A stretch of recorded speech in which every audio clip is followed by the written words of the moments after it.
Hello, myself Avi Shukla and this is your Pyarasa channel E equals to MC square. So आज हम एक नया lecture start करने चल रहे हैं जिसमें हम पढ़ेंगे area vector and electric flux. ठीक है ना। एरिया वेक्टर क्या होता है, ठीक है ना, क्वांटिटी कैसी है, मतलब एक कंप्लीट डिस्कशन हम करने वाले हैं आज के लेक्चर में। किसके बारे में? एरिया वेक्टर और इलेक्ट्रिक फ्लक्स के बारे में। तो चलिए हेडिंग लगाइए एरिया वेक्टर। क्या हेडिंग लगाइए? Area vector. हेडिंग लगाइए एरिया वेक्टर।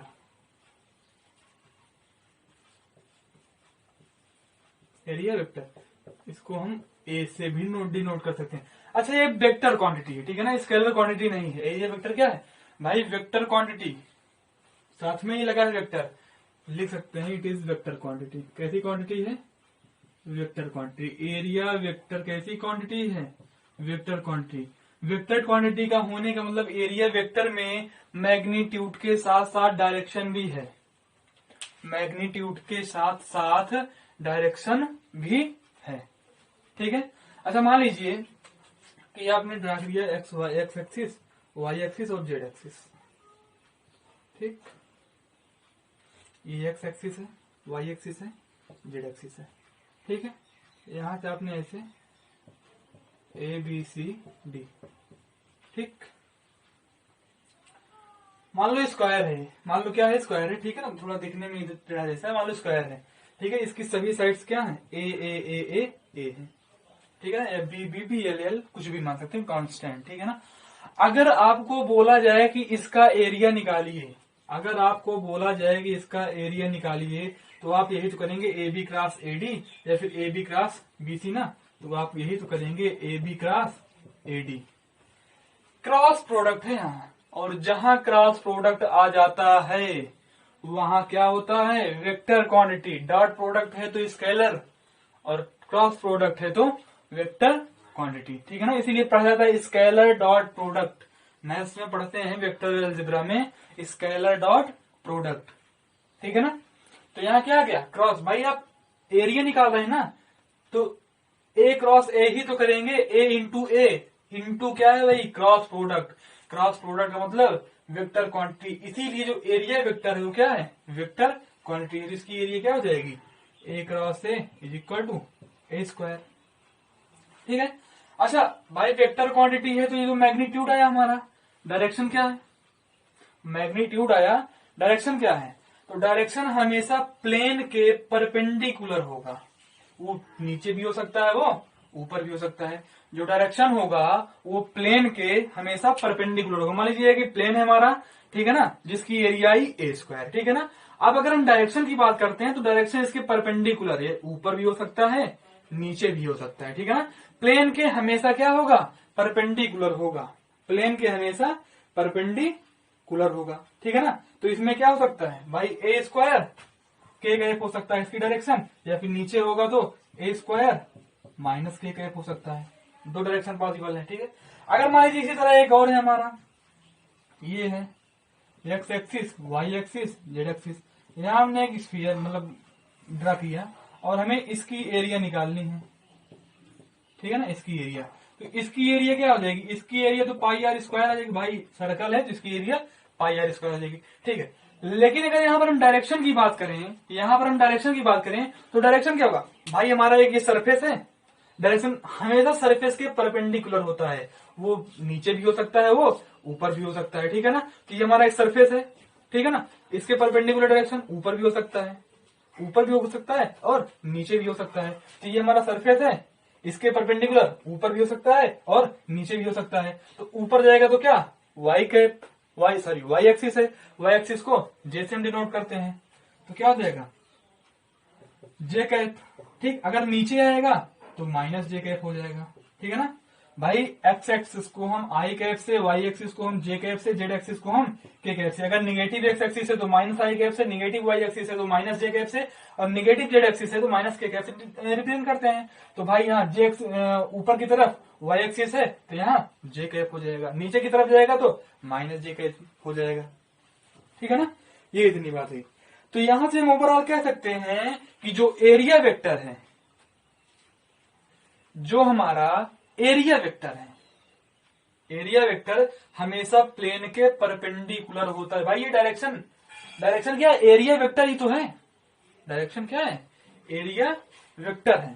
तो एरिया वेक्टर हमेशा, देखिए यहां हमें डायरेक्शन का बताने का मतलब केवल इतना था, एरिया वेक्टर को बताना, ठीक है ना। ये जो डायरेक्शन है ये क्या बता रहा है? Area vector. तो एरिया वेक्टर हमेशा प्लेन के परपेंडिकुलर होता है। तो यहां से हम एक नोट पॉइंट लिख सकते हैं, area vector is perpendicular to the plane. हमारा जो प्लेन होगा एरिया वेक्टर उसके परपेंडिकुलर होगा, ठीक है ना।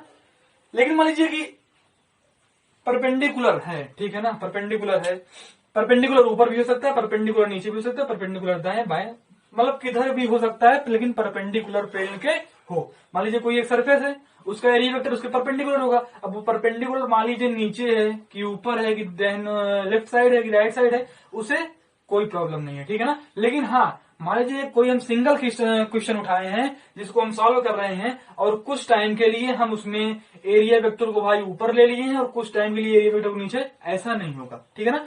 सिंगल क्वेश्चन में सिंगल डायरेक्शन, मतलब ये तो ऊपर ये एरिया वेक्टर लेंगे या तो नीचे, हाँ अलग अलग क्वेश्चन के लिए किसी में ऊपर ले सकते हैं किसी में नीचे। लेकिन अगर सिंगल क्वेश्चन की हम बात करते हैं तो उसमें एक ही एरिया वेक्टर हम ले सकते हैं, चाहे वो ऊपर चाहे वो नीचे, ठीक है ना। परपेंडिकुलर होगा ऊपर भी नीचे भी, लेकिन अगर सिंगल क्वेश्चन में तो केवल ये तो परपेंडिकुलर ऊपर ही लेंगे या फिर परपेंडिकुलर नीचे, ठीक है ना।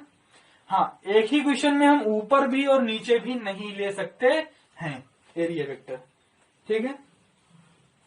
चलिए इतना हो गया, इतना नोट कर लीजिए। फिर हम 2D सर्फेसेस के लिए एरिया वेक्टर की बात करते हैं, एरिया वेक्टर 2D सर्फेसेस के लिए, ठीक है। पॉज करके नोट कर लीजिए, 1 2 3। चलिए हेडिंग लगाइए, area vector for 2D surfaces.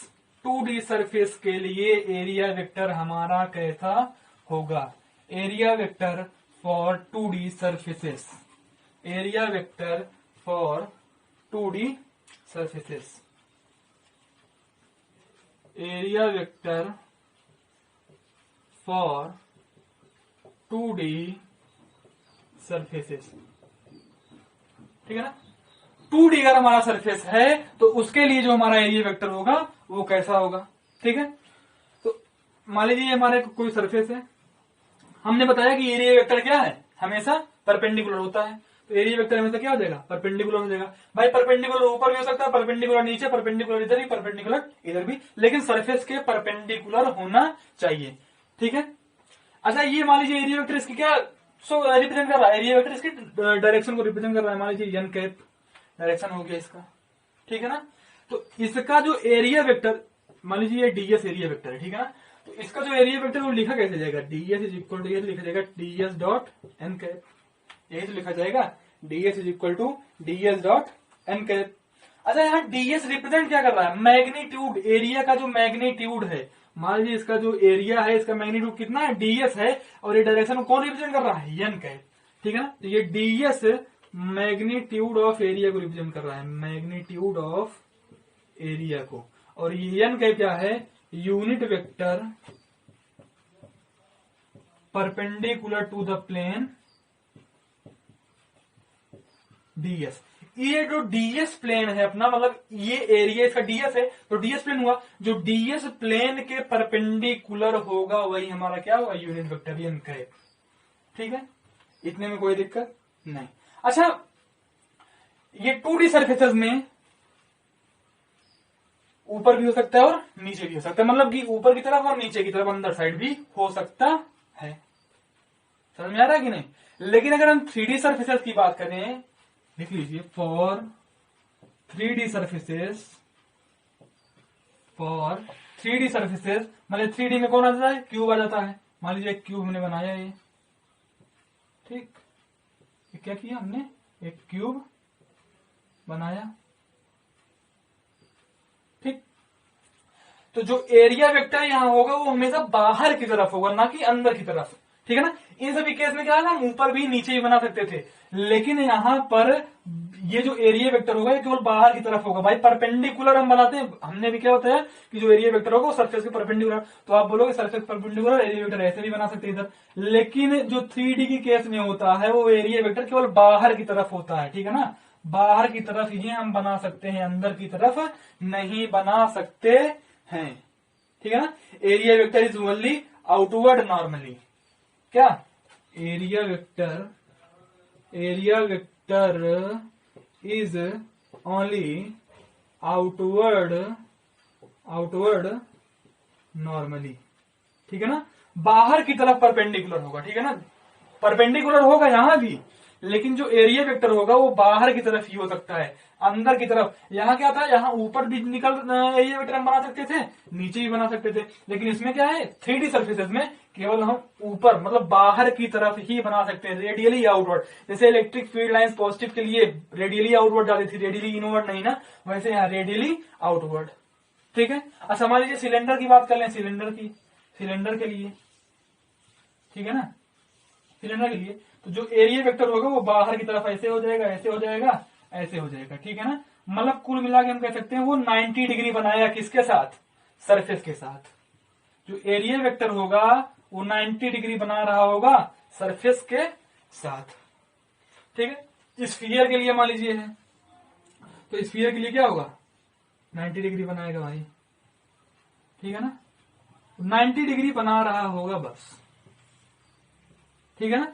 तो 3D सर्फेस के लिए केवल हम बाहर ड्रा कर सकते हैं रेडियली आउटवर्ड, और 2D सर्फेस में हम किसी भी साइड मतलब किसी भी तरह मतलब किसी भी साइड में हम एरिया वेक्टर को ड्रा कर सकते हैं, बस हाँ कंडीशन क्या है, वो सरफेस के परपेंडिकुलर होना चाहिए, ठीक है। तो इसको नोट कर लीजिए। ये रही पूरी बात किसकी, एरिया वेक्टर की, ठीक है ना, क्या एरिया वेक्टर।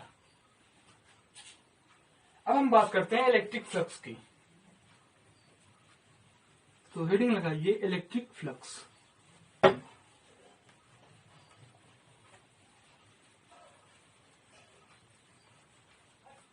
हेडिंग लगाइए इलेक्ट्रिक फ्लक्स।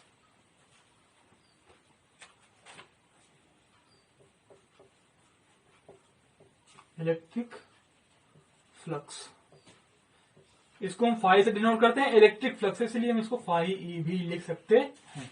तो कुल मिलाकर हम कह सकते हैं जो इलेक्ट्रिक फ्लक्स है अपना उसको हम फाई ई से डिनोट करते हैं, ठीक है ना, फाई ई से डिनोट करते हैं, ठीक है। अच्छा इलेक्ट्रिक फ्लक्स को डिफाइन कैसे करते हैं, तो इसको हम कह सकते हैं कि the total number of electric field lines passes normally through close surface, क्या the total number of electric field lines passing normally through closed surface, मतलब किसी भी क्लोज सरफेस से इलेक्ट्रिक फ्लक्स क्या है, ध्यान दीजिए। मान लीजिए हमारा कोई क्लोज फ्लक्स है, इस क्लोज सरफेस, ठीक है ना, इस क्लोज सरफेस से कितनी इलेक्ट्रिक फील्ड लाइंस, इस क्लोज सरफेस से कितनी इलेक्ट्रिक फील्ड लाइंस नॉर्मली मतलब परपेंडिकुलर पास हो रही हैं, इस क्लोज सरफेस से कितनी फील्ड लाइंस परपेंडिकुलर पास हो रही हैं, वही क्या है, इलेक्ट्रिक फ्लक्स है। जैसे मान लीजिए कि हमारा क्लोज सरफेस है, यहां से कितनी फील्ड लाइंस नॉर्मली पास कर रही, नॉर्मली मतलब सरफेस के साथ वो कितना बनाए, 90 डिग्री का एंगल बना रही हूं, सरफेस के साथ वो 90 डिग्री का एंगल बना रही हूं, ठीक है। क्या हो गया, इलेक्ट्रिक फ्लक्स हो गया। इलेक्ट्रिक फ्लक्स को क्या है, the total number of electric field lines passing normally through any closed loop या फिर through any Gaussian surface is called electric field is called electric flux, ये हो गया। अच्छा एक बात और, यहाँ इलेक्ट्रिक फील्ड लाइंस हैं, तो क्या अगर हम इलेक्ट्रिक फील्ड लाइंस में कोई एक प्लस क्यू रखें तो वो मूव करने लगेगा कि नहीं? अगर हम किसी इलेक्ट्रिक फील्ड में कोई एक प्लस क्यू रखें तो वो मूव करने लगेगा कि नहीं? बताइए। मूव किया, मूव किया इसका मतलब कुछ ना कुछ वर्क हुआ। अगर वर्क हुआ तो मतलब कुछ ना कुछ एनर्जी लगी। मूव किया तो कुछ ना कुछ वर्क हुआ, वर्क हुआ तो मतलब कुछ ना कुछ एनर्जी लगी। तो क्या हम कह सकते हैं कि जो इलेक्ट्रिक फील्ड है ये अपने साथ एनर्जी भी लेके चल रही है? भाई एनर्जी है तभी तो प्लस क्यू मूव कर रहा है, एनर्जी ना होती तो प्लस क्यू मूव करता क्या? कभी ना करता। तो इसका मतलब हम ये भी कह सकते हैं कि द टोटल, या फिर द एनर्जी, ये भी तो कह सकते हैं the energy passing through closed surface, the energy या फिर the total energy passing through any closed surface is called electric flux. Energy के भी कॉन्सेप्ट में हम कह सकते हैं। अगर हमें कहना है फील्ड लाइंस में, तो कितनी फील्ड लाइंस किसी भी क्लोज सरफेस से पास कर रही है वो इलेक्ट्रिक फ्लक्स है। भाई सिंपल सिंपल सिंपल सा एक गोला है, टायर है, टायर, ठीक है ना? कितनी फील्ड लाइंस उस टायर से 90 डिग्री बनाकर पास कर रही है, मतलब परपेंडिकुलर नॉर्मली पास कर रही है, वही इलेक्ट्रिक फ्लक्स है। ठीक है ना? अब इलेक्ट्रिक फील्ड जा रही है जिसका मतलब उनके साथ वो, मतलब देखिए एनर्जी उसके साथ होती है तभी तो अगर प्लस क्यू रखेंगे तो प्लस क्यू मूव करेगा, इसका मतलब वो एनर्जी भी अपने साथ लेके चल रही है। इसका मतलब एनर्जी भी तो उसी क्लोज सरफेस से पास कर रही है। तो अगर एनर्जी के कॉन्सेप्ट में हम बात करें तो हम कह सकते हैं the total energy passes through any close surface is also called electric flux. Clear? बताइए। ठीक है, तो यहां से हम देख सकते हैं कि भाई इलेक्ट्रिक फ्लक्स जो है वो डिपेंड किस पर कर रहा है? फील्ड लाइंस पर, इलेक्ट्रिक फील्ड लाइंस पर। भाई कम इलेक्ट्रिक फील्ड लाइंस है तो कम फ्लक्स होगा, बहुत ज्यादा इलेक्ट्रिक फील्ड लाइंस होंगी तो बहुत ज्यादा फ्लक्स होगा। ठीक है? अच्छा, जो एक फ्लक्स का फार्मूला होता है वो होता है phi E is equals to E dot D A, E dot D A. अगर इसको हम लिखें फाई इज इक्वल टू, तो इसको हम ये भी लिख सकते हैं ई डी ए कॉस थीटा। अब बोलोगे भाई वहां पर अभी हमने बताया कि फील्ड लाइंस पर डिपेंड करता है, यहां बोल रहे हो कि ई पे डिपेंड करता है, एरिया वेक्टर पर और थीटा पर, मतलब कुछ समझ में नहीं है। देखिए फील्ड लाइंस पर डिपेंड करता है, ठीक है, एग्री हूं, ठीक है ना? देखिए हम पहले ई की बात करते हैं। जो फाई ई है वो डायरेक्टली प्रोपोर्शनल है किसके? ई के। मान लीजिए यहां पर क्या है, 3 फील्ड लाइंस हैं और यहां पर 4 फील्ड लाइंस है। तो यहाँ फाई की वैल्यू 3 है, यहाँ फाई की वैल्यू कितनी है? 4 है। बताइए, यहाँ फाई की वैल्यू 3 है, यहाँ फाई की वैल्यू 4 है। तो जहां ज्यादा फील्ड लाइंस होंगी, वहां जहां ज्यादा इलेक्ट्रिक फील्ड होगी वहां फील्ड की स्ट्रेंथ, इलेक्ट्रिक फील्ड होगी बहुत स्ट्रांग होगी नहीं? जहां ज्यादा फील्ड लाइंस होंगी, बहुत ज्यादा डेंस होंगी, बहुत ज्यादा पास पास होंगी, वहां जो इलेक्ट्रिक फील्ड इंटेंसिटी होगी वो ज्यादा होगी कि नहीं? और जितनी ज्यादा इलेक्ट्रिक फील्ड होगी उतना ही ज्यादा फ्लक्स होगा कि नहीं? यही हमने बताया था कि इलेक्ट्रिक फील्ड लाइन अगर बहुत ज्यादा होंगी तो फ्लक्स ज्यादा होगा, इलेक्ट्रिक फील्ड लाइन अगर कम होगी तो फ्लक्स कम होगा। वही बात यहां भी है। ठीक है, ये हो गया। अच्छा अब ठीक है, इस सहमत है। अब बात आती है एरिया वेक्टर की। बात इसी आती है एरिया वेक्टर की। इतना नोट कर लीजिए फिर आगे बताते हैं, ठीक है ना? नहीं तो रुकिए, हाँ नहीं नोट कर लीजिए इतना, तो आगे बताते हैं। चलिए ठीक है ना? अब बात किसकी आती है? एरिया वेक्टर की। एरिया की, एरिया वेक्टर की नहीं, एरिया की। भाई कैसे एरिया पर डिपेंड कर रहा है फ्लक्स, एरिया पर कैसे डिपेंड कर रहा है फ्लक्स? मान लीजिए ये एरिया है एक, ठीक है ना, और यहां एक ये एरिया है, ठीक है, ये थोड़ा,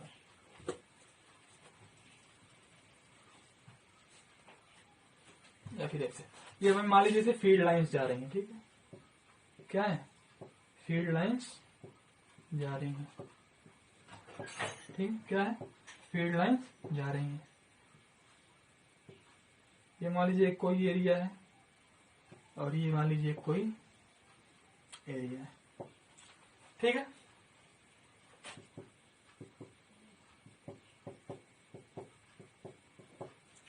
ठीक, तो देखिए इस एरिया से केवल 1 2 3 फील्ड लाइंस जा रही हैं और इस एरिया से 1 2 3 4 5 6 7 फील्ड लाइंस जा रही हैं, ठीक है ना? तो क्या है, यहां फील्ड लाइंस ज्यादा जिस एरिया से जा रही हैं, यहां फील्ड लाइंस ज्यादा जिस एरिया से, भाई देखिए मान लीजिए ये एरिया A1 है, ये एरिया A2 है, तो A2 यहां पर ज्यादा है कि नहीं A1 से?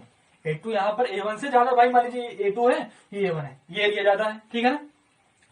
तो एरिया जब बढ़ रही है तो फील्ड लाइन से भी तो बढ़ रही है। एरिया बढ़ रही है तो फील्ड लाइन से, मान लीजिए A1 है, A2 है, A2 ज्यादा है A1 से, एरिया बढ़ी, फील्ड लाइन भी बढ़ी। फील्ड लाइन बढ़ने का मतलब है फ्लक्स ज्यादा हुआ, तो एरिया पर डिपेंड कर रहा है कि नहीं फ्लक्स। एरिया के बढ़ने से फील्ड लाइन बढ़ रही है, फील्ड लाइन के बढ़ने से फ्लक्स बढ़ेगा, ठीक है ना, सिंपल सा। तो एरिया पर भी डिपेंड करेगा फ्लक्स, ठीक है, ये हो गया। अच्छा मान लीजिए ये ठीक है, इतना हो गया। अब बात आती है कि कॉस थीटा पर डिपेंड कैसे करेगा। अब बात आती है कि कॉस थीटा पर डिपेंड कैसे करेगा, उसके लिए भी। अच्छा यहाँ पर थीटा है क्या, थीटा इलेक्ट्रिक फील्ड और एरिया वेक्टर के बीच का एंगल है, ठीक है। थीटा यहाँ पर इलेक्ट्रिक फील्ड और एरिया वेक्टर के बीच का एंगल है, ना कि थीटा इलेक्ट्रिक फील्ड और एरिया के बीच का एंगल। यहाँ कंफ्यूजन बहुत होती है, बहुत सारे स्टूडेंट्स ये कर देते हैं कि यहाँ थीटा जो है उसको इलेक्ट्रिक फील्ड और एरिया के बीच का एंगल बता देते हैं, लेकिन न्यूमेरिकल्स में। लेकिन ये जो थीटा है ये इलेक्ट्रिक फील्ड और एरिया वेक्टर के बीच का एंगल होता है, ठीक है ना। तो ये बात याद रहनी चाहिए, ठीक है। अब हम बात करते हैं वो जो कॉस थीटा है, थीटा पर डिपेंड कैसे कर रहा है, ठीक है ना। मान लीजिए अपनी एक और ये सरफेस है, ठीक है। एरिया वेक्टर अगर हम ड्रा करेंगे perpendicular to the plane, area vector हमेशा परपेंडिकुलर टू द प्लेन होता है, इसको रख लीजिए इस बात को, ठीक है ना। ऐसे होगा इसका एरिया वेक्टर, ठीक है। मान लीजिए फील्ड लाइन ऐसे आ रही हैं, ठीक है, पास हो रही हैं, ठीक, फील्ड लाइंस पास हो रही हैं, इलेक्ट्रिक फील्ड लाइंस, ठीक है। ये क्या है, थीटा एंगल इसके साथ बढ़ रहा है, एरिया वेक्टर और इलेक्ट्रिक फील्ड के साथ कितना है, थीटा एंगल हमारा बढ़ रहा है। अब इसको हम दो कंपोनेंट्स में ब्रेक करेंगे। यहां पर इस बात को हम समझने के लिए कैसे कॉस थीटा पर डिपेंड करता है, इसको हम दो कंपोनेंट्स में ब्रेक करेंगे, ई साइन थीटा और ई कॉस थीटा, ठीक है ना। तो थीटा की तरफ वाला ई कॉस थीटा और थीटा की तरफ वाला ई साइन थीटा। भाई ये भी तो करता है, यहाँ ई साइन थीटा पर क्यों नहीं डिपेंड कर रहा है, इस कॉस थीटा पर क्यों डिपेंड कर रहा है, हो सकता है कि नहीं, कि बिल्कुल हो सकता है। इसीलिए तो हम बात कर रहे हैं ना कि क्यों ई कॉस थीटा पर ही डिपेंड कर रहा है, क्यों ई कॉस थीटा पर ही डिपेंड कर रहा है, ठीक है ना। तो ये जो देखिए ई साइन थीटा है, ये जो ई साइन थीटा है ये सरफेस से बाहर की तरफ आ रहा है, ये सरफेस से बाहर की तरफ आ रहा है। लेकिन ये जो ई कॉस थीटा है ये सरफेस से होकर फाड़ते हुए पास कर रहा है। और इलेक्ट्रिक फ्लक्स की हमने डिफिनेशन क्या पढ़ी है, the total number of electric field lines passing normally through any close surface. Close surface है, नॉर्मली तो पास यही कर रहा है भाई, ई कॉस थीटा ही। ये तो ऊपर से देखिए, यहां दिख आपको रहा है कि ये काट कर क्रॉस कर रहा है, लेकिन अभी आप देखेंगे इसको तो ये केवल ऊपर से निकल जा रहा है बस। कट तो ये कर रहा है, पास तो ये हो रहा है ना। इसीलिए जो फार्मूला होता है उसका वो होता है ई डी ए कॉस थीटा, ठीक है ना। ओवरऑल रीजन इसका ये है। अच्छा यहाँ अगर हम इसकी एसआई यूनिट की बात करें तो एसआई यूनिट भाई इलेक्ट्रिक फील्ड की न्यूटन पर कूलाम होती है, एरिया की मीटर स्क्वायर, तो न्यूटन मीटर स्क्वायर पर कूलाम। ये इसकी क्या हो गई, एसआई यूनिट हो गई, किसकी, इलेक्ट्रिक फ्लक्स की, ठीक है। इलेक्ट्रिक फ्लक्स की SI unit newton metre square पर कूलाम स्क्वायर। और ये जो फार्मूला है ये फाइव डी कॉस थीटा, ये वैलिड है केवल यूनिफॉर्म इलेक्ट्रिक फील्ड के लिए, valid for only uniform electric field, uniform electric field, ठीक। ये केवल वैलिड है यूनिफॉर्म इलेक्ट्रिक फील्ड के लिए, ठीक है। थोड़ा राइटिंग गड़बड़ है, उसको मैनेज कर लीजिएगा, ठीक है। ये हो गया। अच्छा अब बात आती है किस केस में फ्लक्स मैक्सिमम होगा, किस केस में फ्लक्स मिनिमम होगा, किस केस में फ्लक्स जीरो होगा, ठीक है ना। तो इतना नोट कर लीजिए, फिर आगे हम इन तीनों केसों की बात कर लेते हैं, ठीक है ना। किस केस में फ्लक्स हमारा मैक्सिमम होगा, किस केस में फ्लक्स हमारा मिनिमम होगा, ठीक है। फार्मूला क्या है हमारा, phi E is equal to E D A cos theta, phi G E is equal to E D A cos theta. मान लीजिए हमारी इलेक्ट्रिक फील्ड लाइन है,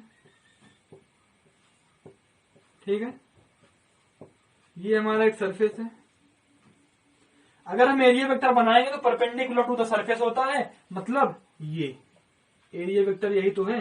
तो एरिया वेक्टर और इलेक्ट्रिक फील्ड के बीच का जो एंगल है वो कितना है, 0 डिग्री है। Theta is equals to 0 degree, तो E D A cos theta होगा, तो E D A cos 0, E D A cos 0, cos 0 मतलब 1, तो ई डी ए, तो phi E is equals to E D A. ये क्या है? मैक्सिमम का केस है। क्या है? मैक्सिमम। इस केस में मैक्सिमम होगा फ्लक्स जब एरिया वेक्टर और इलेक्ट्रिक फील्ड के बीच का एंगल 0 होगा।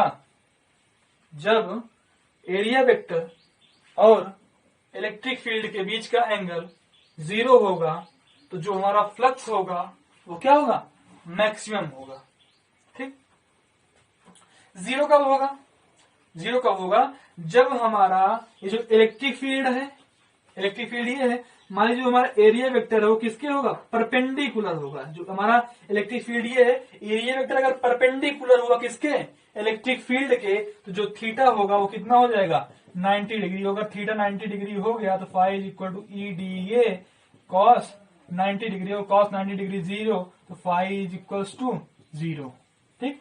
लेकिन ये मिनिमम नहीं हुआ, मिनिमम इलेक्ट्रिक फ्लक्स नहीं हुआ, मिनिमम अभी निगेटिव होगा। मिनिमम निगेटिव होगा। कब होगा?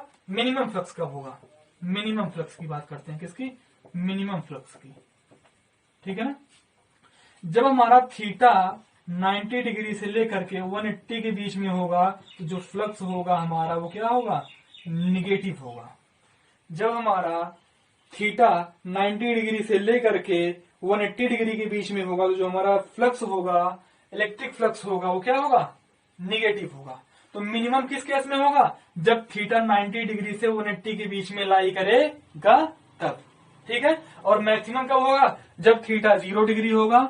और 0 कब होगा? जब थीटा और इलेक्ट्रिक फ्लक्स सॉरी जब एरिया वेक्टर और इलेक्ट्रिक फील्ड के बीच का एंगल क्या होगा? 90 डिग्री। मतलब दोनों क्या होंगे? परपेंडिकुलर। मान लीजिए इलेक्ट्रिक फील्ड है तो एरिया वेक्टर ऐसा होगा तो क्या होगा? इलेक्ट्रिक फ्लक्स हमारा 0 होगा। ठीक है ना? तो ये आज का कंप्लीट लेक्चर। आज के लेक्चर में हम इतना ही पढ़ते हैं, बाकी कल हम गॉस लॉ के बारे में बात करेंगे। ठीक है, तो पढ़ते रहिए। All the best.